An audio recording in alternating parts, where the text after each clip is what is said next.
Good morning. On behalf of Beacon House School System, the organizer of the Schools of Tomorrow events, I would like to welcome you all to A World of Tomorrow, Negotiating a Better Future, the 11th edition of the School of Tomorrow events and the first fully virtual one.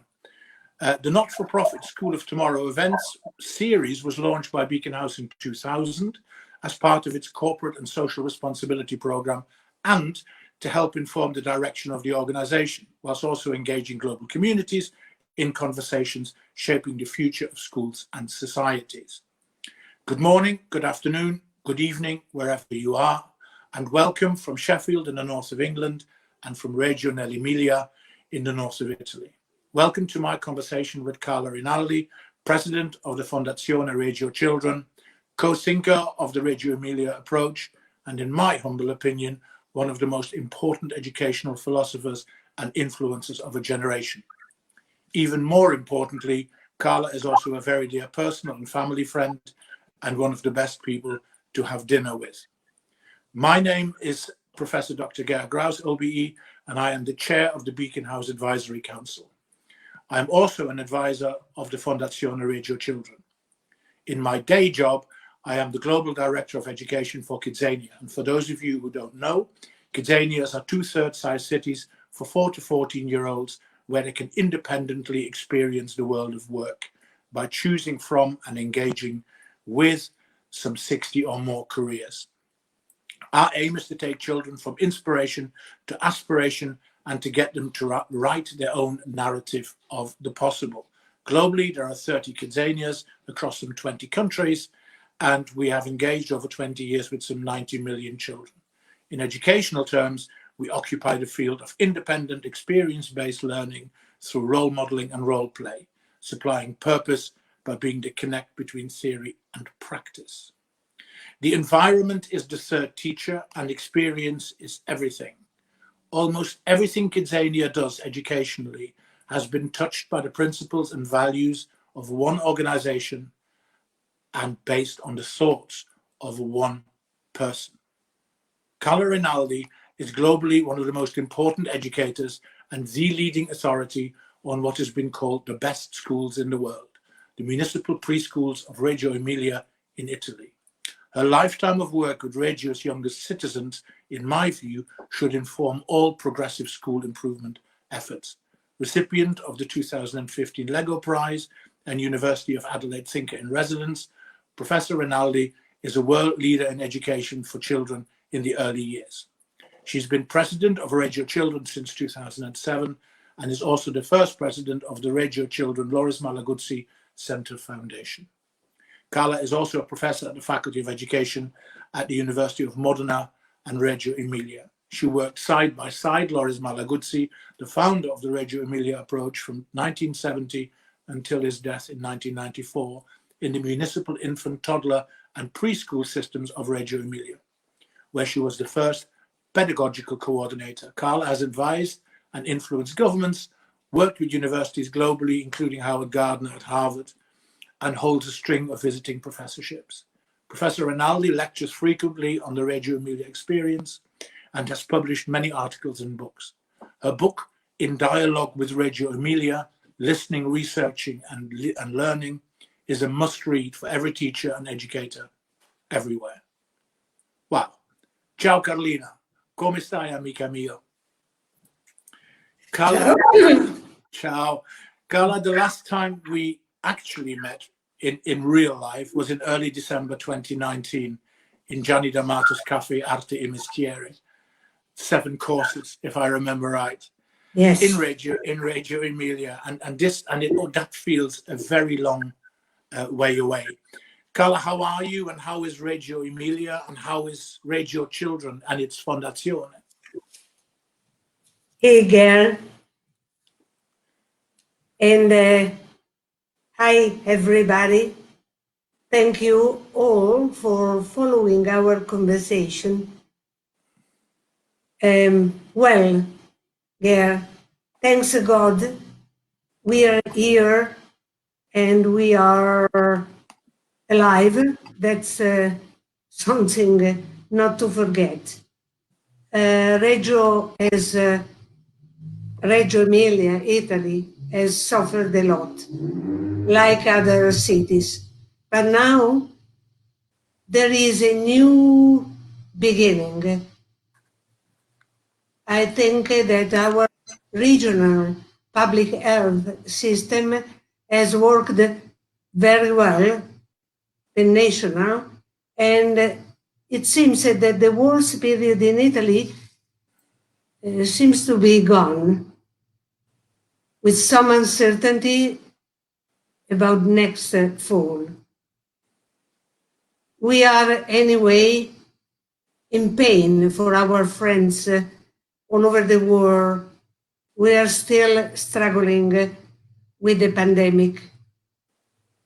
We can't be happy, as you know very well, until the virus is among us as humanity.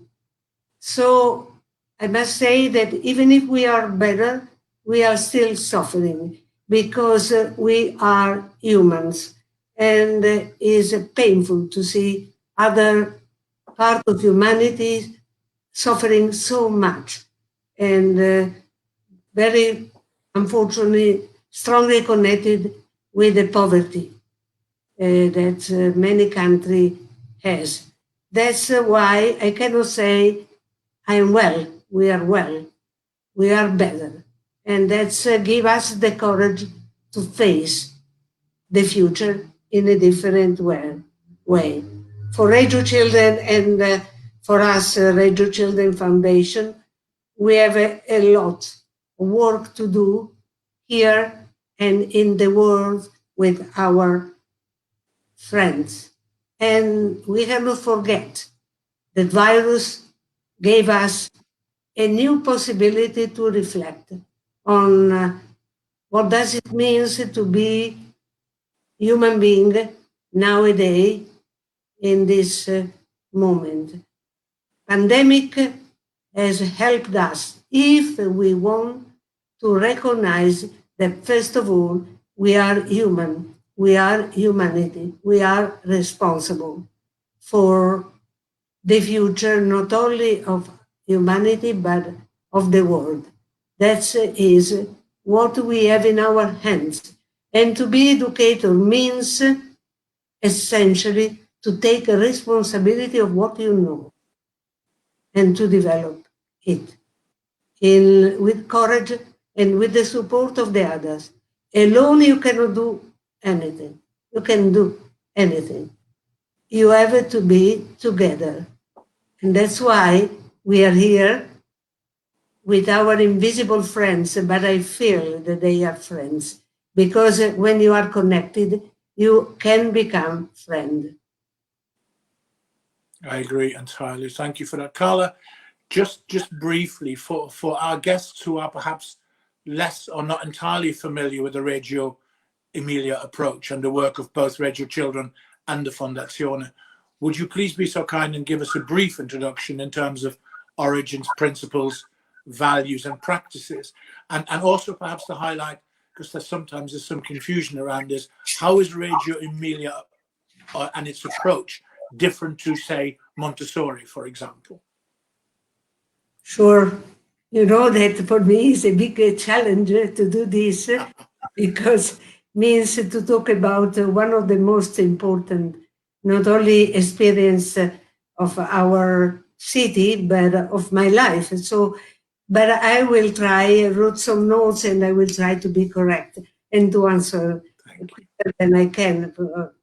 But so, as you know, and many friends I'm sure knows, Reggio Emilia approach is an education philosophy, not a didactic experience. It's a philosophy that was born in Reggio Emilia, in a, you know, is a mid-sized city in the northern part of Italy. It happened immediately after the end of the Second World War. It's important to underline. We were in a big emergency. We were in a big emergency, as we are now, and in a small village outside, at the limit of the city, decided that the best thing to do was to rebuild, for rebuilding the community destroyed and the environment destroyed by the bombs, was putting the children at the center.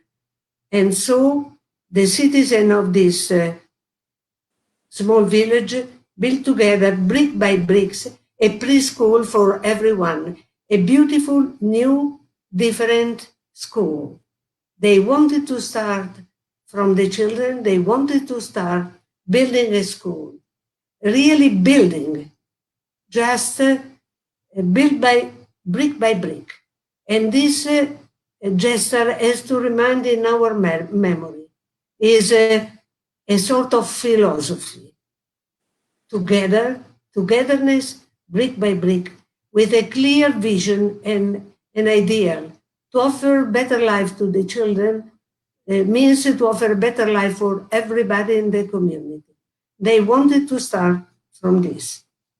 In doing so they not only built a school, but they regenerated the idea of education, the idea of participation, of community and democracy. Because we have to remember that the school, this kind of school, is an indispensable tool for democracy. Not only because democracy generates schools, but because in school you can educate the attitude to democracy, and especially you can educate democracy itself, practically acting it in the day-by-day life. Democracy cannot be taught. Democracy has to be practiced, has to be in the day-by-day life. From this moment, thanks to the women organization in the city, a popular movement pushed the municipal administration to open the first municipal preschool in 1963. Many others followed up to the current network until the current network of services, offering a wide coverage. This means that nowadays this network includes 41 infant toddler centers and 64 preschools in the only city of Reggio Emilia, that is a city of 170,000 inhabitants. The definition of the pedagogical and education identity, as you know, was asked to Loris Malaguzzi, pedagogista and philosopher, but especially an open mind. And he was our inspiration until his death in 1994. Then I have to underline that there are many other protagonists close and with Loris Malaguzzi, because this is a collective story. The municipal administrator and many different people, especially women, teachers, atelierista, cook, mother, female citizen, who have contributed to the development of the education system of the infant toddler center and preschool in the city of Reggio Emilia. I must say that the role of the teacher was key for this experience. Teachers in the large meaning of the word, atelierist and cook and cleaner. The role of the teacher has been key not only for this experience, but for Loris Malaguzzi himself, because he always had as partner not only the children, but especially the teacher. They were partners in research, researching for the answer to the question, who is the child? How does it learn? And what we can do for a better learning and life for him, for them, and for us. That's why the teachers, in the large meaning of the word, the educators, were the best partner of Loris Malabitz. Never alone, always, all together, we try to understand and to construct the possible, as Jerome Brunner, another dear friend of us, to offer the possible for the children and for us. Yes, it's possible. Let's do it. That means, Carla, oh, sorry. No, I'm sorry. Sorry, can I just interrupt very briefly, because there's an interesting trail here. So you mentioned the post-war, and there was a crisis, and now we have a pandemic, which is also a crisis. And so, do you see post-pandemic as the next stepping stone for Reggio? What will Reggio do as a result of this pandemic? But what to say? I think that we have to remember that for us, especially for this experience, it was a shock. This is the experience of the pedagogy of relationship. And what we lose in that in those days was the possibility to be physically together, to touch each other, to develop the possibility to construct the two experiences together. So after this shock has been really, really difficult to understand, even if we reacted immediately, what could have been the new shape of this relationship. Not at a technical level.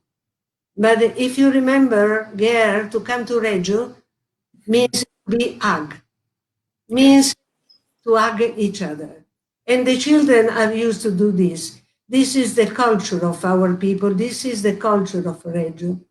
To do together and to make things together and to do experience and to reflect together.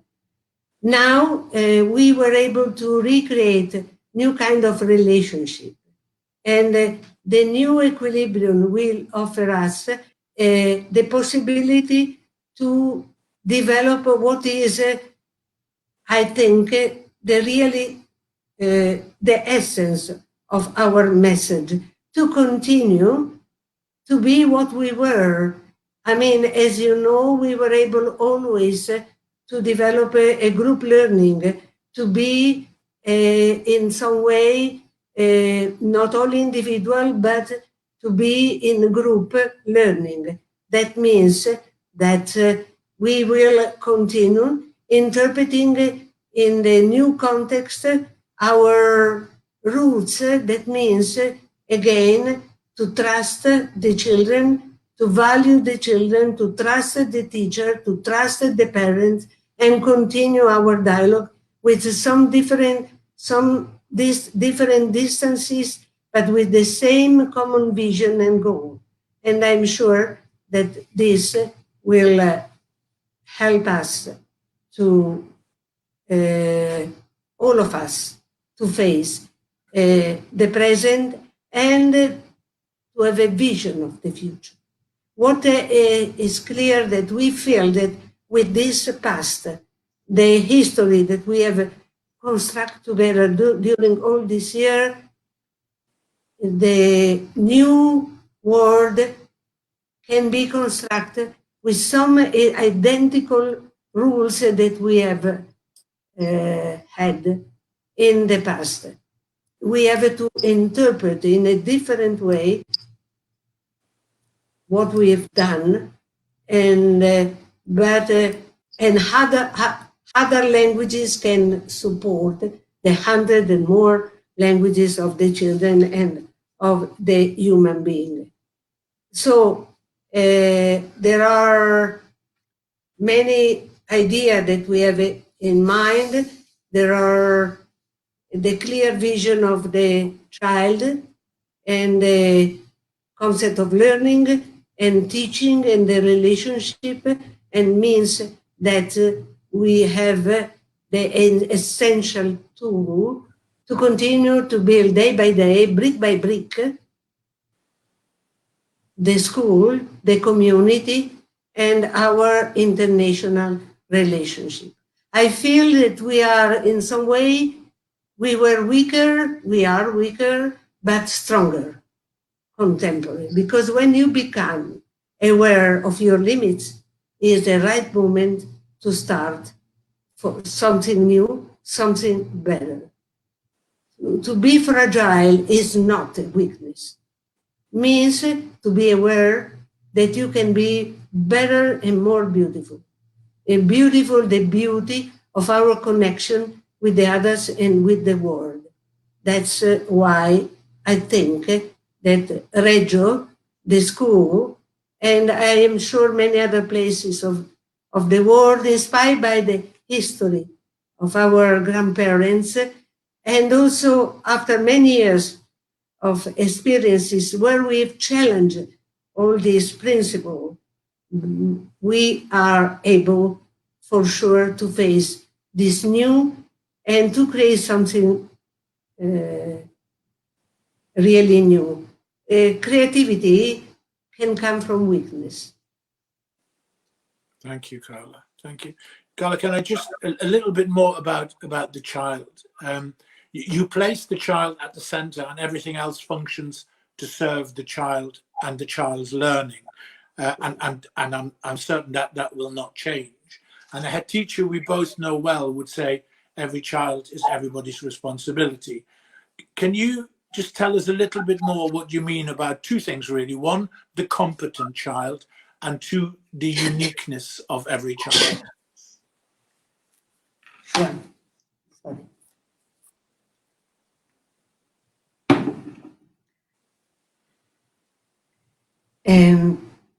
You know very well, the child is an holder of rights and a citizen from birth.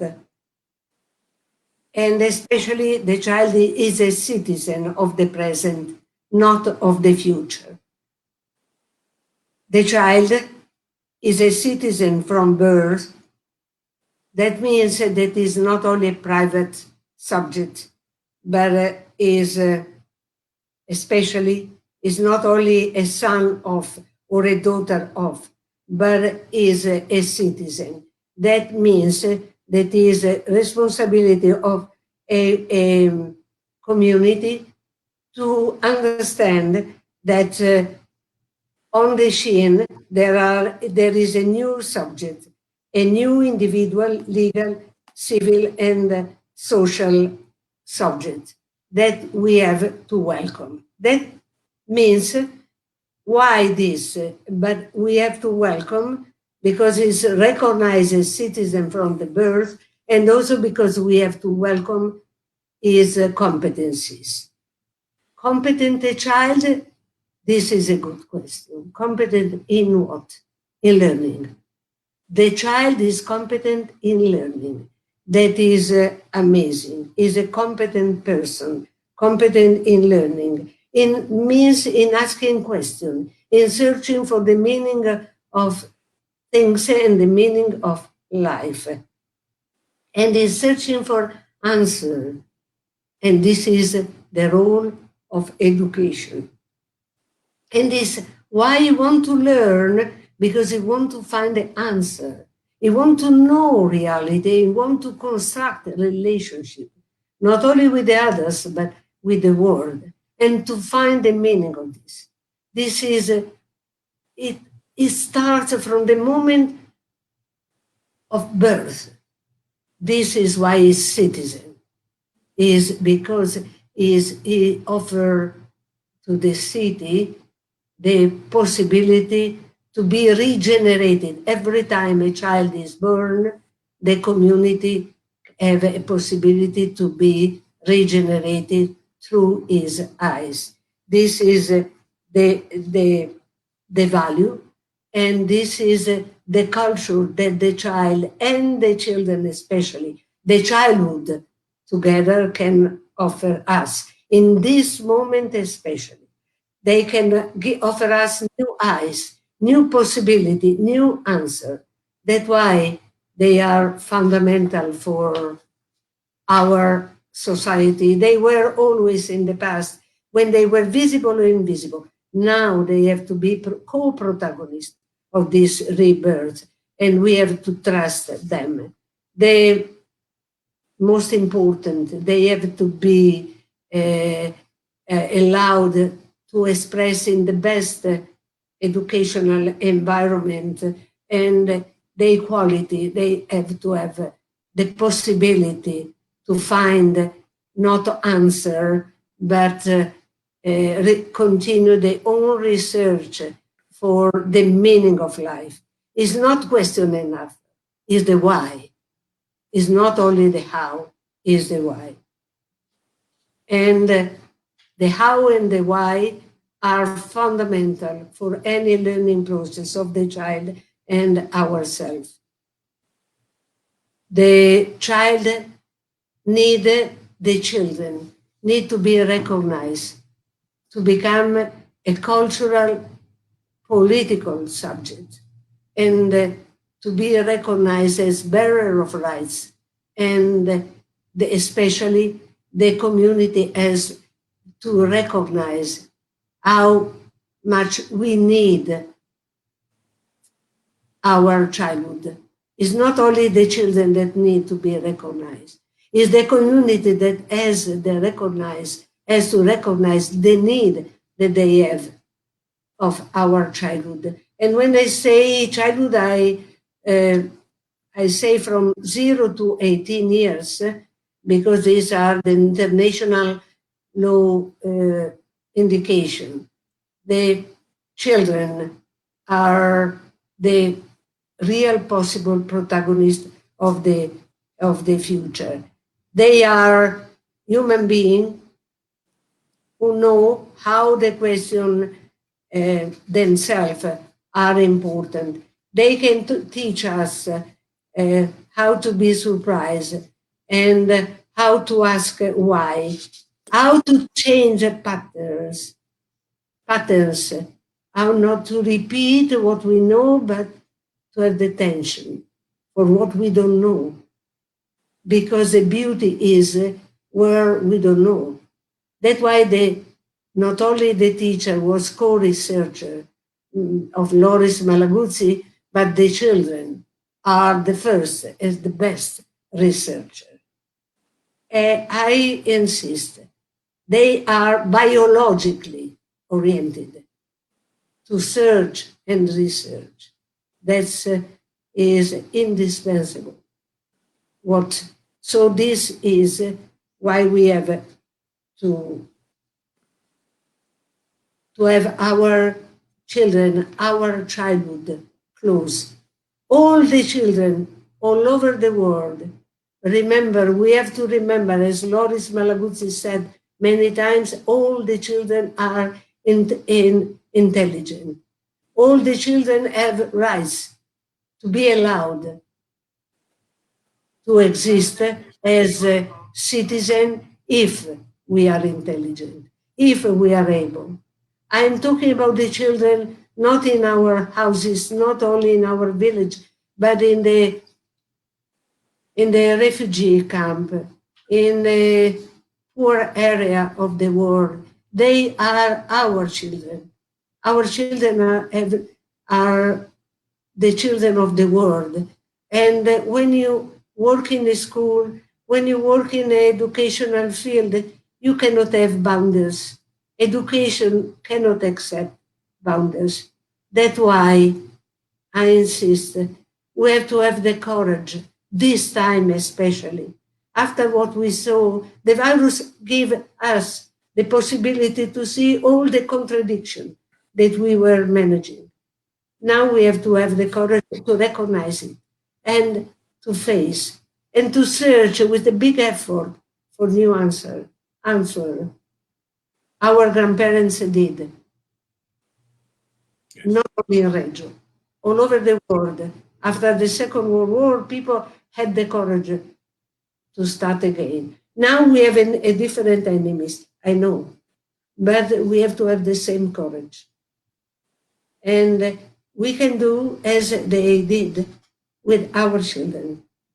They really is, I know that cultural is a shock, but we have to trust our children as they trust us.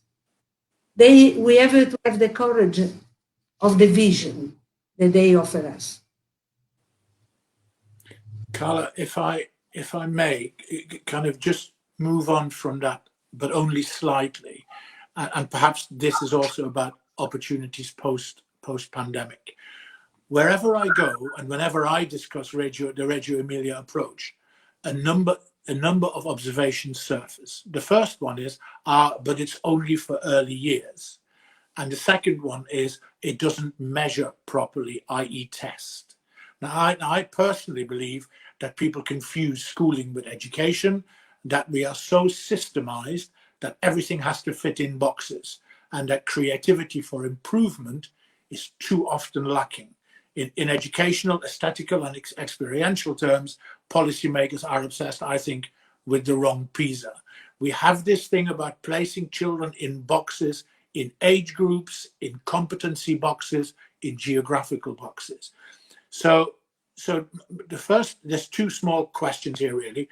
One is, would you please elaborate about the perceived age limit?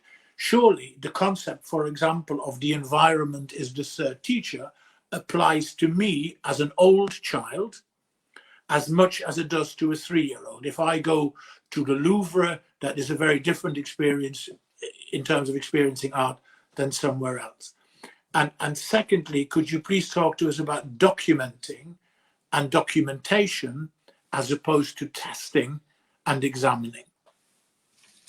Yes, a very big question. Let's see from where to start, and let's renew the questions.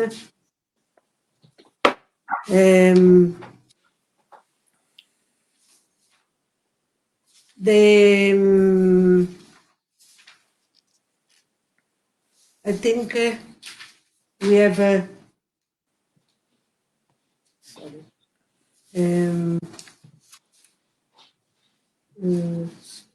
sorry, I lost the question, and I'm no worries.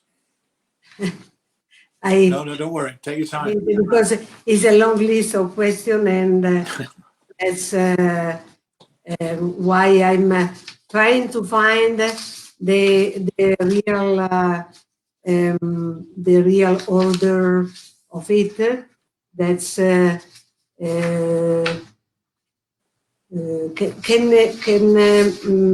you have just help me giving back the first question? That's so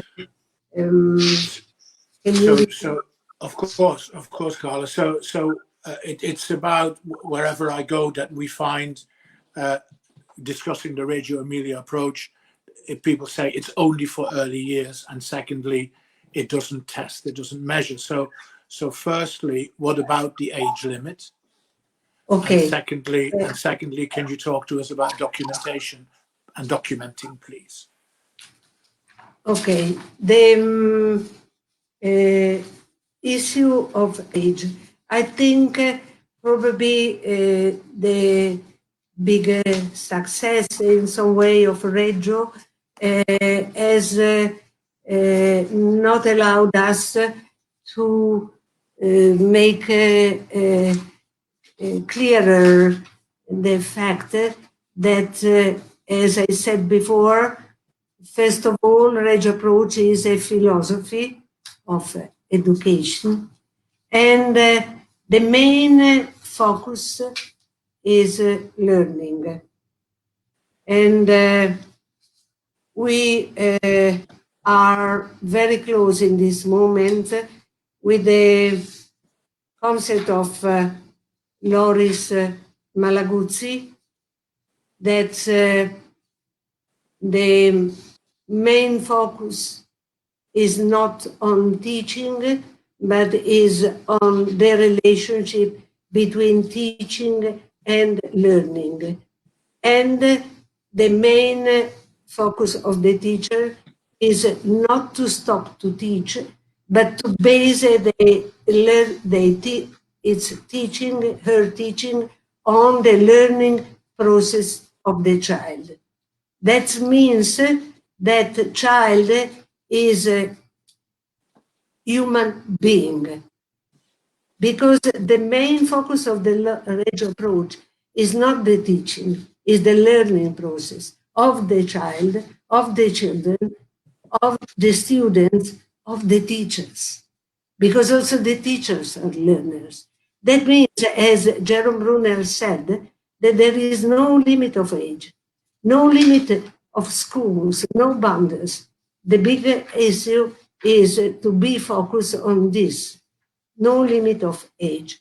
And wherever, for sure, Loris Malaguzzi invited us not to have boundaries, but the 099 is our vision.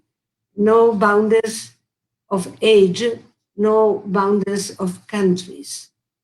The main focus is, as I said before, who is a child, who is the human being? How does he learn? That means how does he, she construct the relationship with the world, and what can education do for his better life and is better being part as a protagonist of the community. So the Reggio approach is a 099 approach. And Jerome Brunner said at the end, no 99, 100, because he was 100 years old and he wanted to be recognized as a part. And again, you said the environment as the third teacher. Sorry, before I want to remember that childhood is not an age, it's a quality of thinking. So what we have to support is this kind of strategy that of learning that the children have all over forever. Since we are in this world, and maybe also after, we need to have this enthusiastic, curious, open approach to the otherness, not only human beings, but the world and the universe. Environment as the third teacher has been very successful as a concept. Again, it was located in Reggio because we were two teachers, we are two teachers, and the third one is the environment. What does it mean is that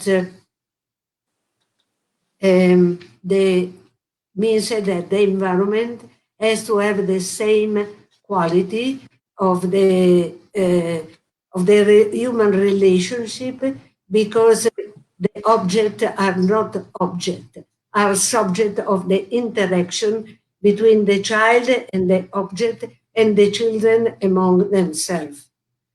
What means that everything has to have a meaning, has to be part of the context where the learning process happens. And they are particularly part of the didactic of the teacher, because we have to stop to think that the children learn what we teach. The children learn by themselves, when they want and where they want. The best environment is the best opportunity, because the child and especially the group of children can discover together the quality and the elements and support each other. We are not enough aware how much the children can learn in the informal environment, in the informal educational place, and how important are the peer in this kind of process. Not enough. And the role of, and I think that Kidzania is a wonderful example of what I'm sharing. Informal learning environment, but I repeat, we have to stop to think that the school is the only place where the children can learn. Also discipline.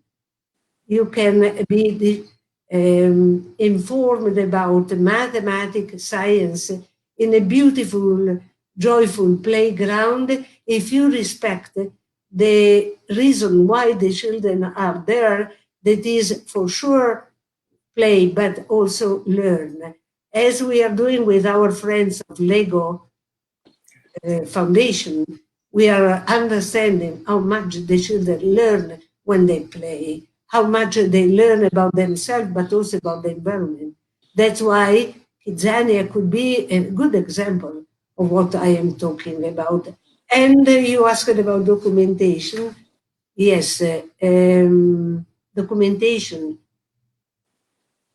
is not opposite to testing, is a completely different way of answering to the question. We have to help, we have to learn not to share only solutions, but to have the courage to share the question. Reggio is an original way, a permanent research about some question. And the question is, how can we evaluate, assess how good we were in offering context, learning context, learning experiences to our children? Reggio gave an answer that is finally more and more recognized, that is documentation.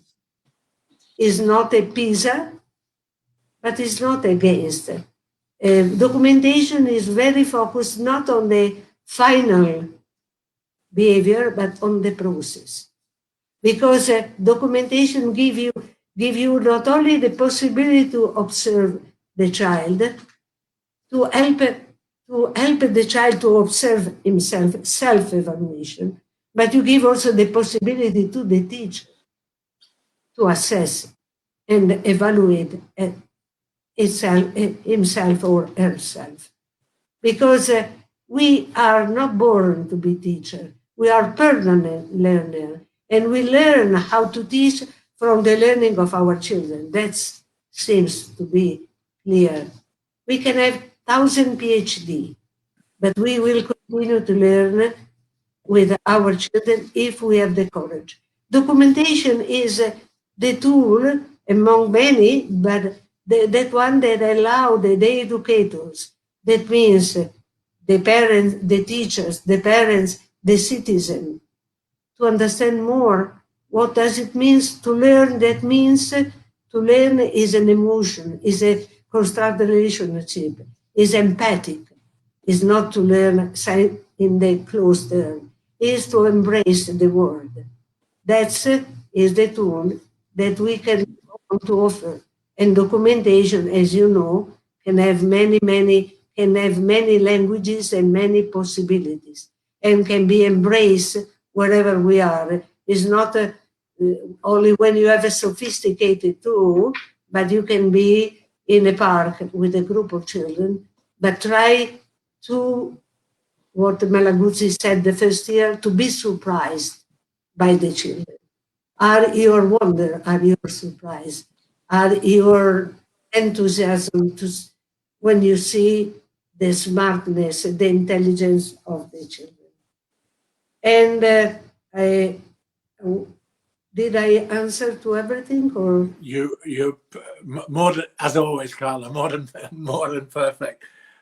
Can I just take one more question, which has come from a number of teachers, because teachers have been sending us questions in there, and I wholly understand this. So you've got your concepts about documentation and the whole Reggio approach, making learning visible, utilizing the environment. They're key components. Teachers then say, and depending to a degree which country they're in, our education system, our curriculum is so prescribed, so narrow, and so dictated from the top down that it is quite difficult to embrace the Reggio approach. Now, I disagree with that, because I think some of that is about courageous teaching and creative teaching and connecting the teaching with the learning. But I would welcome your thoughts. How can teachers incorporate elements of this philosophy into the classroom environment with this preset curriculum that is dictated to them?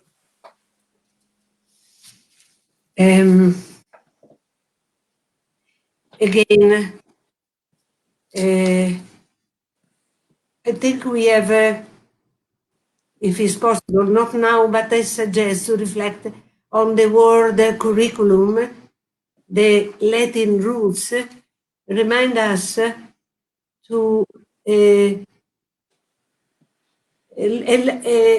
list of possibilities that you have to offer. As you said, it's also an issue of the courage of interpretation. That because to interpret means to take responsibility. And I'm worried because nowadays more and more people are afraid of taking responsibility. And the people in general. Instead, to teach is, first of all, to take a responsibility. Anyway, interpretation of the word, the concept, and curriculum is a courage, probably, that we have to have. I know that there are some rigid for controlling what we are going to do. I understand, and I know how painful it can be. But if we are together, if we are not alone, as I said with the children, the key of Reggio is to be together, is group learning, as if we consider ourselves, even if we are teachers, as a group of learners, we can support each other, as you, Ger, said, to find the small area where to try, and documentation can be a fantastic tool because make visible not what I think could be, but what it is, and allowed you to open up a real arena for discussion about certain topic. I'm not suggesting a revolution, but a negotiation. To negotiate, it will be more and more indispensable. And to ensure listening and be listened to is one of the primary tasks of documentation.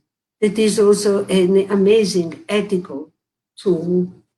It allowed to produce documents. It allowed about what is going on, that are each document is a place of encounter, a place of discussion.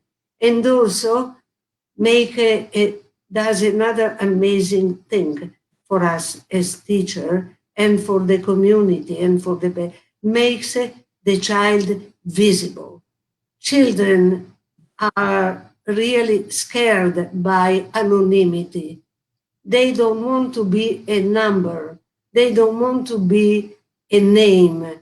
They want to be a human being in relationship with you.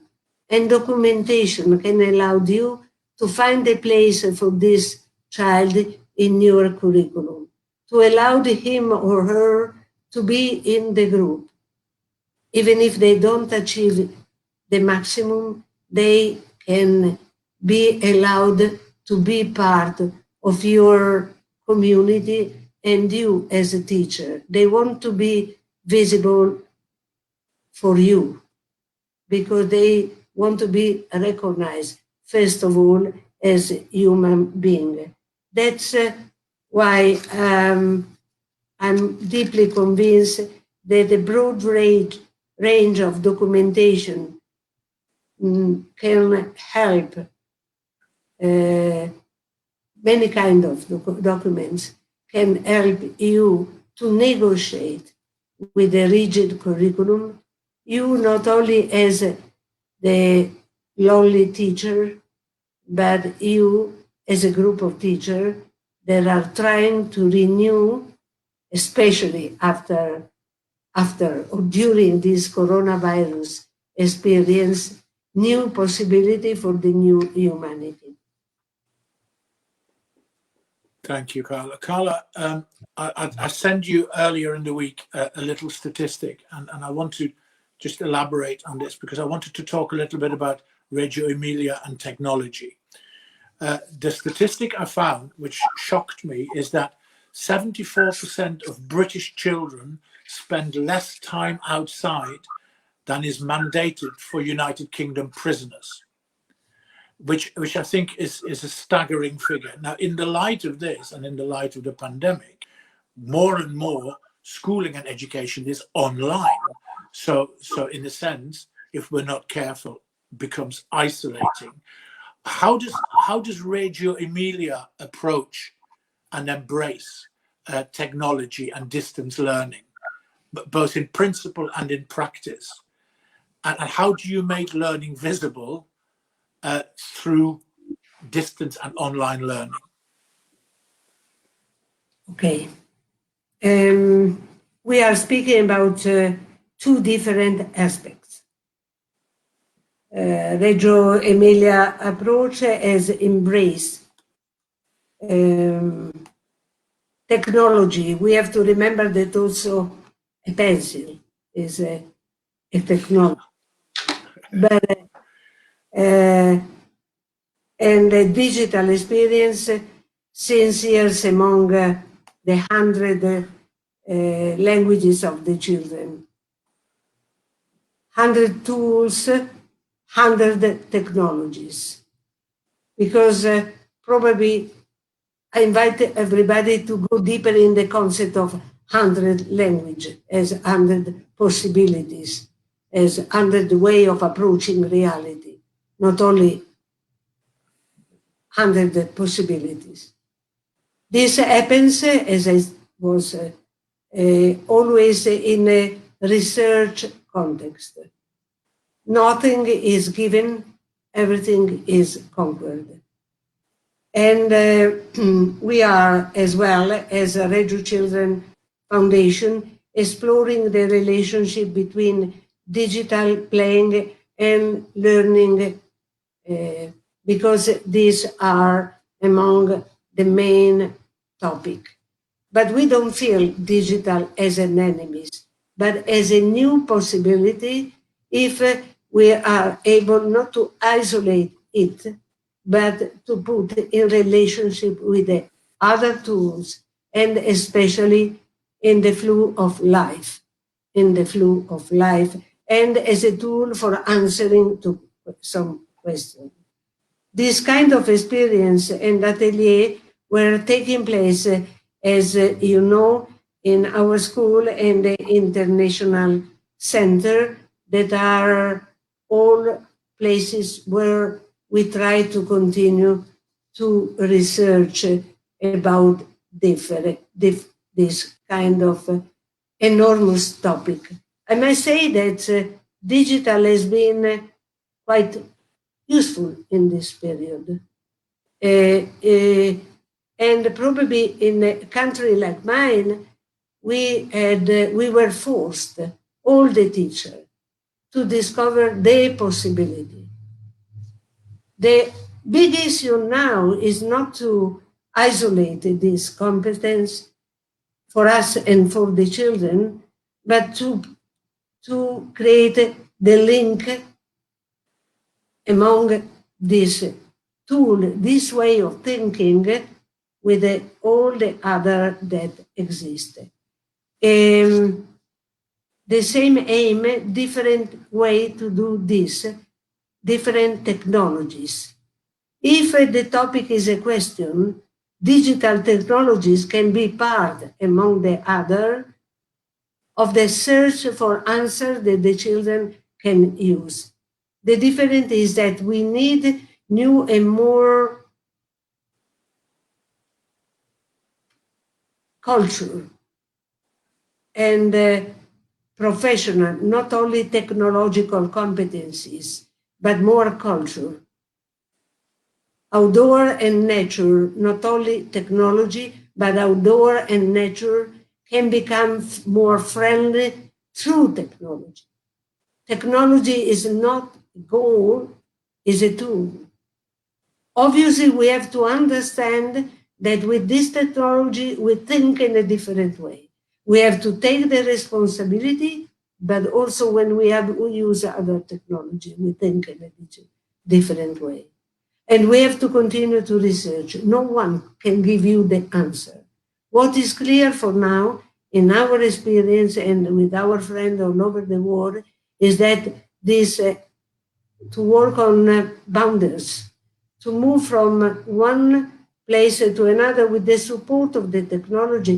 Nature can be more natural through technology. This is a paradox, but you can see much more if you go through technology in the nature, but you have to bring with you your body. What we are missing in this period is the body. The body has to be another tool, another technology. And you have to help yourself and the children to rediscover all the potential that the body has, plus the digital. All your senses can be enforced by technology, this kind of and the other. But you have to continue to be aware that you have a body and you are responsible of this. And you have to nurture it in the relationship with the environment and the body and the otherness. We have to remember that we are constructor of relationship, not only with the other human, but with the nature and the universe. And this is why technology can support interdisciplinary digital technology, interdisciplinary approach. So we saw also quality, also the possibility to be more empathic through this kind of technology.